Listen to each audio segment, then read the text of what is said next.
Hey, thank you so much for coming on the Kuhner Report. I appreciate it. Absolutely. Always a pleasure. Senator, I know you're on a bus tour of New Hampshire right now. You're barnstorming across the state. You're doing very well in Iowa. You're gaining in New Hampshire. Nationally now, you're clearly number 2. You've got a lot of momentum. And this weekend, Donald Trump went on the Sunday talkies and just began to unload. He says you're nasty. He says you're polarizing. He says nobody can stand you in Washington. He's attacking you for your financial disclosures, saying you pretend to be Robin Hood, but in fact you've been taking loans from Goldman Sachs, from Citibank. He says basically you're bought and paid for. People give you money. You'll say anything they want to say. Are you nasty? Are you polarizing? And let me ask you this. Are you on the take? Well, Jeff, good to be back with you. It has been an interesting journey, and it's good to be on the ground here in New Hampshire. Listen, you're right. Donald seems very rattled right now. He has been launching an awful lot of attacks in the last couple of days, and it seems every time his poll numbers go down, he gets angrier and angrier, and he lashes out. And he is entitled to make his own decisions about how to conduct his campaign. And if he wants to engage in insults, that's fine. I have no intention of responding in kind. I like Donald Trump. I respect Donald Trump. And I don't intend to engage in a food fight or personal insults. I think what the voters are interested in is issues. His critique of me today on TV is that he says we need a leader who will get along in Washington and make deals with the politicians in Washington. Well, if you think the problem with Republicans is they haven't made enough deals, they haven't been willing to get along with Democrats enough and give in to Chuck Schumer and Nancy Pelosi enough, then maybe his critique has some force. But if you think the problem is we haven't had enough leaders in Washington who actually honor the promises they made to the voters, who actually stand and fight for conservative principles, who stand and fight for the Bill of Rights and Constitution, then that explains why conservatives are uniting behind our campaign. Because, frankly, they don't want someone who is well-liked in Washington because he's going along to get along and contributing to the loss of freedom and the bankrupting of our country. Senator, what do you say specifically to Trump's charges that you took loans from Goldman Sachs, you took loans from Citibank, and that you didn't fully disclose them? And as he put it, as he says it, you're presenting yourself as Robin Hood against the big banks, but you're taking money from the big banks. What's your answer to that charge? Look, it is a ridiculous charge. So when I ran for Senate in the state of Texas, my opponent, the lieutenant governor, was supported by the entire establishment. Just about every lobbyist in the state, all big corporations, all the big money was on the other side. My opponent, like Donald Trump, was a very, very wealthy man who, in that race, put over $25 million of his own money into the race and ran saturation attack ads. Now, I don't come from wealth. Unlike Donald, I didn't inherit millions of dollars. Instead, my dad came as an immigrant from Cuba with nothing, with $100 in his underwear and washed dishes making 50 cents an hour. And so when I ran for Senate, my wife Heidi and I, we put our entire liquid net worth into the race. We put our savings into the race. We sold some stocks and put that money into the race. And then we took loans against our life savings and put those loans into the race. Those are the loans he's talking about, is that I put up our life savings as collateral to then take that money and invest it in our campaign to mobilize and energize courageous conservatives across the state. And by the way, those loans were entirely disclosed on public filings with the U.S. Senate. This entire hit was a hit piece that came from the New York Times because of a paperwork error. We filed it on one public forum with the United States Senate, but we didn't file it on a second public forum with the FEC. And so it was entirely publicly disclosed. But there was a paperwork error, and listen, it is more than a little rich for Mr. Trump to make that accusation. You want to assess who stands with Wall Street? Then look at the actual records of the candidates. Every day I've been in the U.S. Senate, I have stood against the cronyism and the Washington cartel. I have stood up to both Democrats and Republicans. Listen, Donald Trump vocally and enthusiastically supported TARP, the bailout of the big banks. He vocally and enthusiastically supported Barack Obama's stimulus plan. And indeed, he said the stimulus wasn't big enough. It needed to be larger. And Mr. Trump argued that Obamacare should be expanded to make it socialized medicine. Now, that is very much a record of standing with Wall Street and the giant banks. My record is exactly the opposite. We should have no bailouts ever, period, the end. And I've stood up and taken on the big money Washington cartel over and over and over again. And, Jeff, that's why so many principled conservatives in Kuhner country have been uniting behind our campaign, because they're not looking to just campaign rhetoric. They're looking to who has been a consistent conservative walking the walk. Senator, there's been a real firestorm, especially in the New York media, led by Donald Trump, but also the New York Daily News, Governor Cuomo. Everybody's weighing in about your comments referring to Donald Trump as embodying New York values. You cited a famous interview he gave to Tim Russert where he said, hey, look, I'm a New York guy, embody New York values. I just want to ask you this. Is your charge against Trump that at heart he was a liberal for many years, despite his rhetoric, he was a Democrat or a supporter of Hillary Clinton Democrats for many years? Are you saying that fundamentally he's not a real conservative and we can't trust him? Well, you know, I will note that this spat over New York values has been amusing to watch. An awful lot of folks in the mainstream media who are from New York or from Washington, D.C., have run around with their hair on fire, completely outraged that anyone would call out New York values. I'll tell you, here in New Hampshire, everywhere we go, people know exactly what New York values are. They have no confusion on that at all. And what is particularly interesting, Jeff, is that Donald is saying he is so outraged by it. Because as you noted, the term comes from his own mouth. I was using his own words. When he went on Tim Russert, he explained that on abortion he is very, very pro-choice, and indeed that he supports partial birth abortion. And his explanation as to why, and he also said he was open to gay marriage, and his explanation to both of those is he said, I'm a New Yorker. I was born and raised in New York. Those are my views. Those are my values. They're not Iowa values, but it is because I am from New York.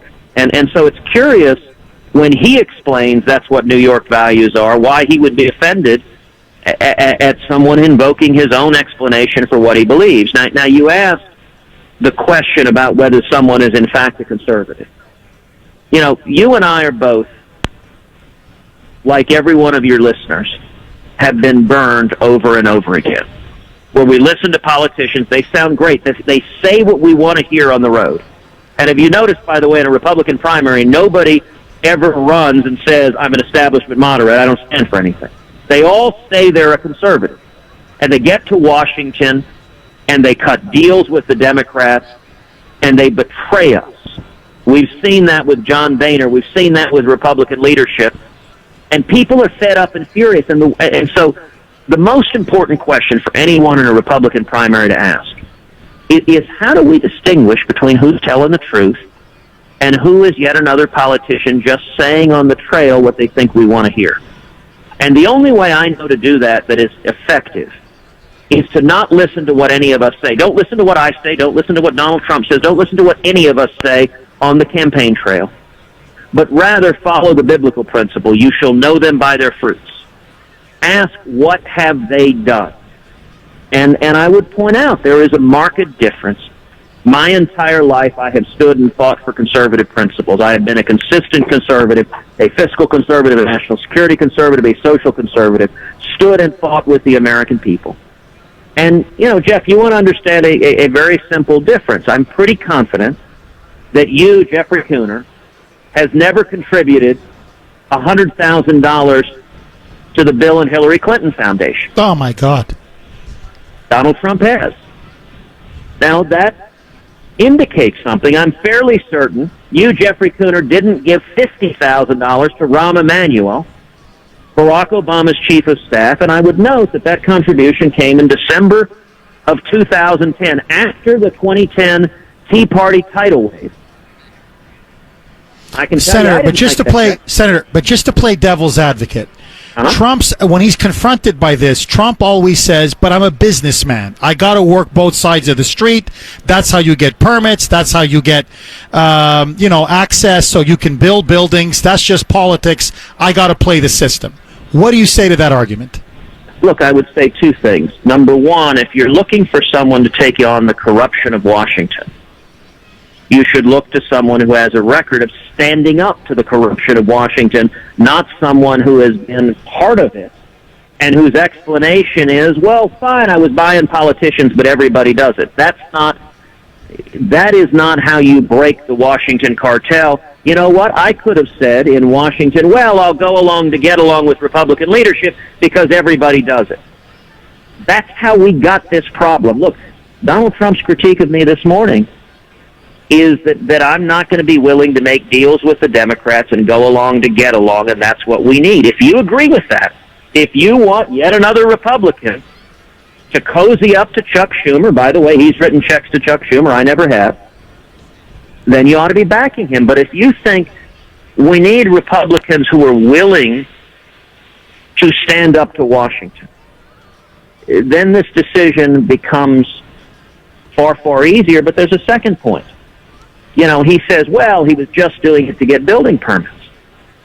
But he also agreed substantively with the Democratic politicians on issue after issue after issue. As he said in the Tim Russert interview, he supported partial birth abortion. So did Hillary Clinton, who he gave checks to. So did Andrew Cuomo, who he gave checks to. So did Anthony Weiner, who he gave checks to. So did Chuck Schumer, who he gave checks to. So if he's giving checks to Democratic politicians and he supports their views, whether it's partial birth abortion, whether it's TARP and the big bank bailout, whether it's expanding Obamacare to make it socialized medicine, whether it is Obama stimulus, then it starts to suggest, gosh, if he publicly supports their views, if he finances their causes, and if he's done so for 60 years of his life, and then suddenly when he announces as a candidate for president, every single one of his views changes. Listen, if he has had a change of heart, I am thrilled, and I welcome more and more people coming over to the conservative side of things. But Senator, as voters, we've been burned by politicians who say what we want to hear, and I'll tell you, the only test that has ever worked is to look at who has walked the walk and who has actually stood up. And let me give you one more example, Jeff. Let's take the issue of immigration and amnesty. Now, in immigration and amnesty, there are a lot of candidates in this race who say they care about immigration and amnesty. Now, you know, in 2013, there was an epic drag-out battle on immigration and amnesty where Barack Obama and Chuck Schumer, along with a whole bunch of establishment Republicans, including Marco Rubio, were pushing a massive amnesty plan, and it was on the verge of passing. It's about to happen. I was proud to stand shoulder to shoulder with Senator Jeff Sessions and Representative Steve King leading the fight, and we defeated amnesty in Congress. And it was, for anyone who cares about amnesty, cares about securing the border, cares about building a wall, that battle was a time for choosing. It was a time, you were speaking out at the time, Jeff. So was Rush, so was Levin, so was Hannity. We were all standing and fighting against it because we were inches away from losing, and if we would lost, Barack Obama would have granted amnesty to 12 million people here illegally. And I would point out in that entire fight, while I was standing shoulder to shoulder with Jeff Sessions and Steve King, Donald Trump was nowhere to be found. The voters want a proven record, not simply what people say on the campaign trail. Senator, I've only got 2 minutes left, and I don't want to put words in your mouth, but you've said it without saying it. Are you essentially saying Trump is a fraud and a hypocrite? Well, those are your words, Jeff. I like Donald Trump. I respect him. I will point out where we have policy differences, and I trust the men and women in New Hampshire to make the determination who's telling the truth and who's blowing smoke. And I'll tell you, in Massachusetts, our team on the ground that comes out of Kuhner country, we've got Gary DePiro and Dennis Clancy leading the Massachusetts Citizens for Ted Cruz, an amazing army of conservatives on the ground who are making a difference in Massachusetts, who are making a difference in New Hampshire. And I'll tell you what I'm spending my time doing. We're on a bus tour, 17 stops across the state of New Hampshire, all 10 counties. Anyone listening, if you want to come to one of our events, come to tedcruz.org, tedcruz.org. You can see where we're going to be. Would love to have you come out because we're working hard to look the men and women of New Hampshire in the eyes, to answer their questions, to show the humility, to stand in front of them and let the men and women of New Hampshire make the determination who is a real and proven and consistent conservative and who can we trust to stand and fight for us in Washington. If you want to see Ted, Senator Cruz, he's going to be in Tilton, New Hampshire tonight, actually today, 3 o'clock. 4:30, he's in Plymouth, New Hampshire. 6:30 tonight, he's in Whitfield, New Hampshire. Tomorrow at 10 a.m., he's in North Conway. 12 p.m., he's in Freedom, New Hampshire. Ted, I've only got about a minute left. Kuhner Country has been deluging me. I mean, I've been deluged with emails, requests. We want to do a big town hall event with you somewhere in southern New Hampshire. Are you game? Let me give you 3 answers, Jeff. Yes, yes, and hell yes. You think we can do it before the primary? Yes, we will make it happen before the primary on one condition. It's got to be even bigger than the last one we did. Oh, it'll be bigger. I trust you. It'll be bigger. It'll be big. Senator, thank you so much for coming on the Kuhner Report. I really appreciate it. Best of luck out there, Senator. God bless you, my friend. Take care, my friend. God bless. Take care.